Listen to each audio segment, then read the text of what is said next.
Halo, jumpa lagi dengan saya Eji Ejo. Apa kabar Anda semua?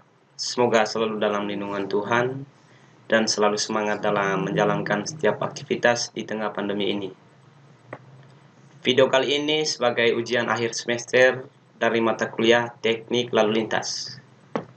Baik, pada kesempatan ini saya meresum materi yang sudah diajarkan dari mata kuliah Teknik Lalu Lintas. Pertama-tama, yang terhormat dosen pengampu mata kuliah Rifki Aldila Primasworo, STMT.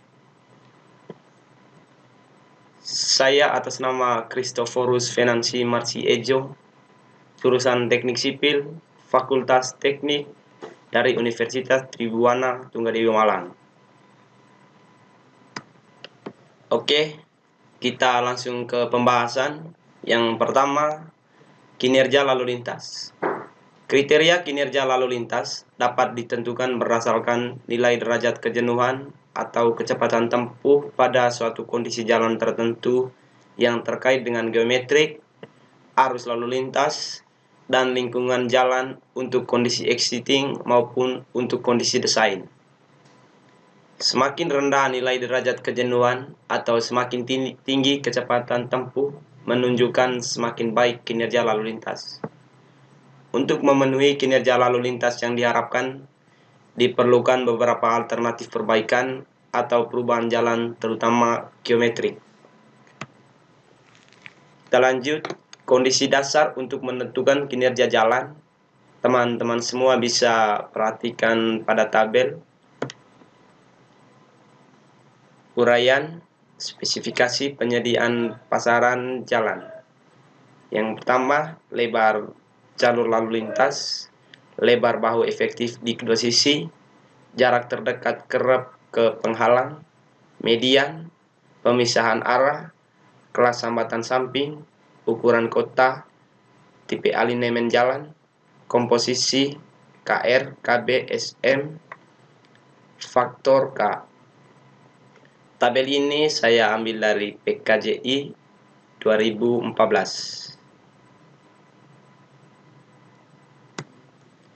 Kita lanjut, rekayasa lalu lintas.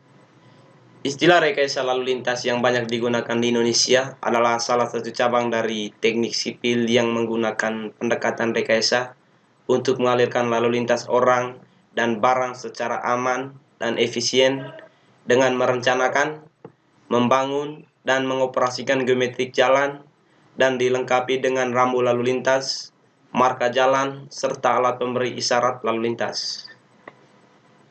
Permasalahan lalu lintas. Permasalahan lalu lintas biasanya tumbuh lebih cepat dari upaya melakukan pemecahan permasalahan transportasi, sehingga mengakibatkan permasalahan menjadi bertambah parah dengan berjalannya waktu. Untuk bisa memecahkan permasalahan lalu lintas, perlu diambil langkah-langkah yang berani atas dasar kajian dan langkah-langkah yang pernah dilakukan di kota-kota lain. Kemacetan lalu lintas. Kemacetan adalah situasi atau keadaan tersendatnya yang ditandai dengan menurunnya kecepatan perjalanan dari kecepatan yang seharusnya atau bahkan terhentinya lalu lintas yang disebabkan oleh banyaknya jumlah lalu lintas kendaraan melebihi kapasitas jalan. Kemacetan merupakan permasalahan yang umum terjadi dan banyak terjadi di kota-kota besar yang pada gilirannya mengakibatkan kota menjadi tidak efisien dan mengakibatkan kerugian ekonomi yang tidak sedikit. Kemacetan ini disebabkan beberapa permasalahan. Rasio infrastruktur transportasi dengan luas lahan, geometrik jalan yang tidak memenuhi persyaratan, jaringan jalan yang tidak memadai, jaringan jalan untuk kendaraan, dan lain-lain. Kita lanjut, arus lalu lintas atau traffic flow. Alat untuk memahami dan menyatakan sifat arus lalu lintas. Sekian banyak kendaraan dengan berbagai jenisnya di jalan raya saling berinteraksi satu sama lain dan mempengaruhi keseluruhan pergerakan lalu lintas atau arus lalu lintas. Untuk mengevaluasi kapasitas jalan maupun merencanakan jalan baru, tinjauan diawali dengan evaluasi arus lalu lintas dan pemahamannya. Variabel lalu lintas, jenis arus lalu lintas. Arus tidak terganggu.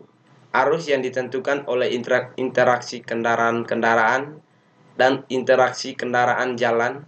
Contoh, kendaraan di jalan tol atau jalan raya antar kota. Arus terganggu.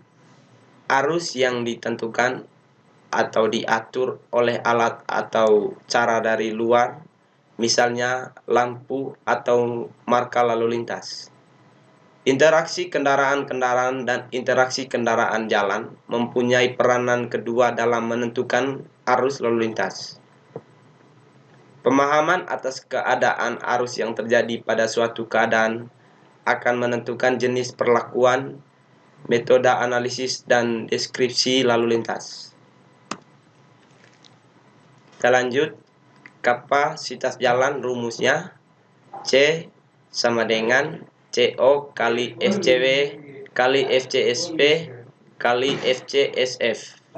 Untuk Indonesia, perhitungan kapasitas mengikuti manual Kapasitas Jalan Indonesia 1997 atau MKJI 1997.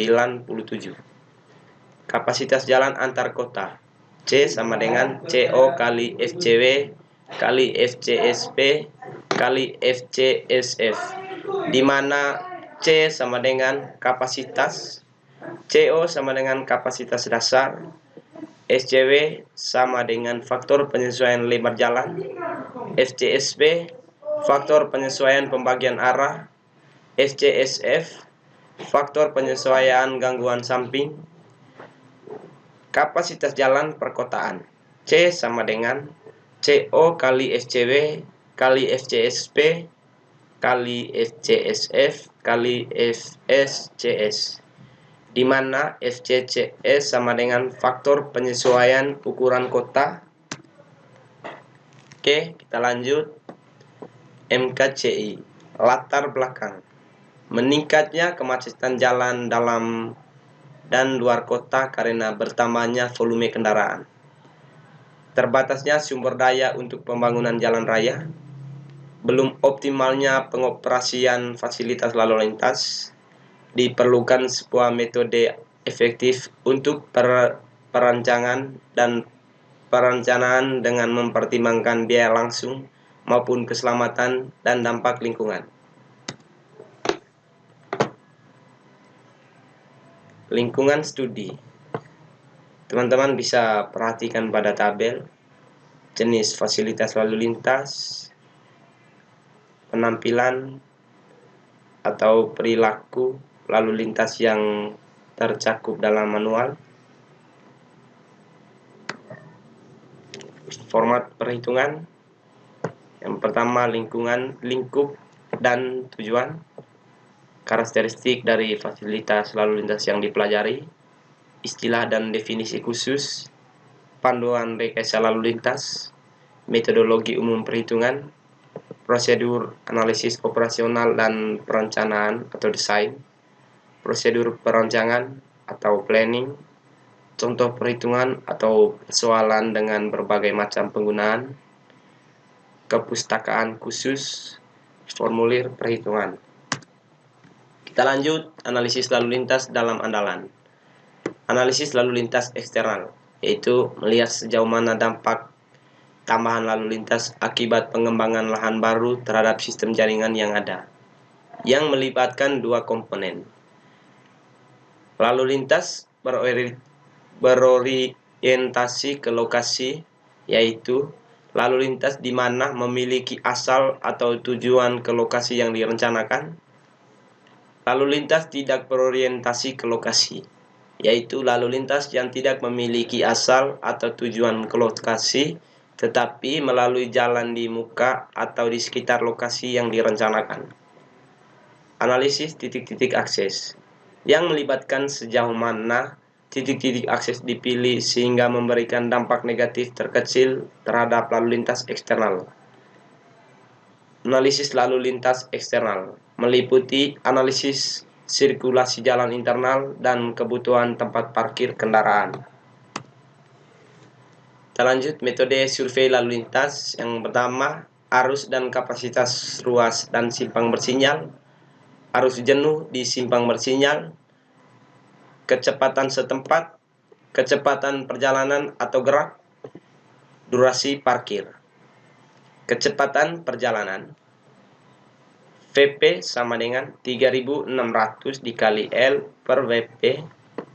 WG sama dengan 3600 dikali L per WP dikurangi T, di mana WP sama dengan kecepatan perjalanan, satuannya kilometer per jam. WG sama dengan kecepatan gerak, kilometer per jam. L sama dengan panjang rute, kilometer.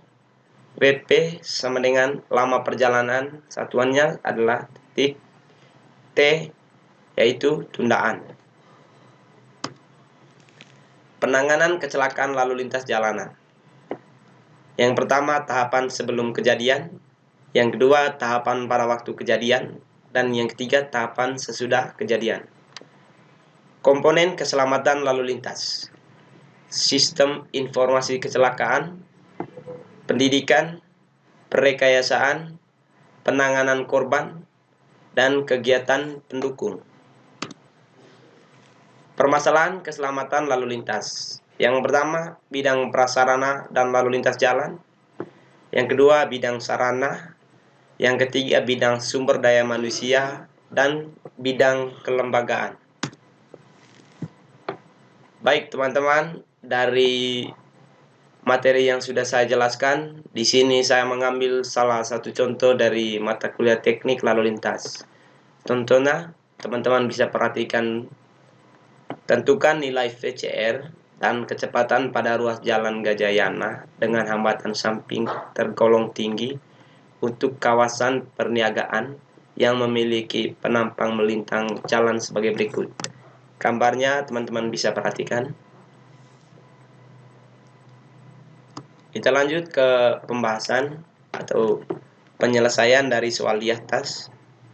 Teman-teman bisa perhatikan sama-sama cara atau langkah-langkah untuk menyelesaikannya.